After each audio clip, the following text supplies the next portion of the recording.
qui décide qu'en cas de dispute, on ira à l'arbitrage.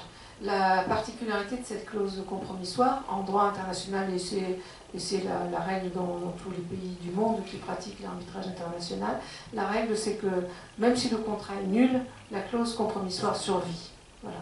Et le compromis d'arbitrage, parfois on dit ça, on dit plutôt compromis d'arbitrage quand le litige est déjà né, qu'il y a déjà eu, la dispute est engagée, et à un moment donné on dit bon allez on va arrêter, on va faire un compromis d'arbitrage, on donne à un arbitre et on exécutera ce qu'il décidera. Généralement la clause compromissoire elle est intéressante, d'abord parce qu'il n'y a pas 3 degrés de juridiction, il n'y a qu'une seule décision. Après, on peut toujours dire que les arbitres ont mal jugé ou qu'il y a eu un problème et aller devant les juridictions d'annulation. Mais c'est très particulier.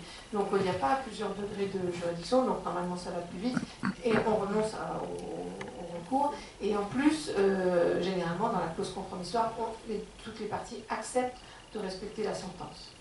Voilà.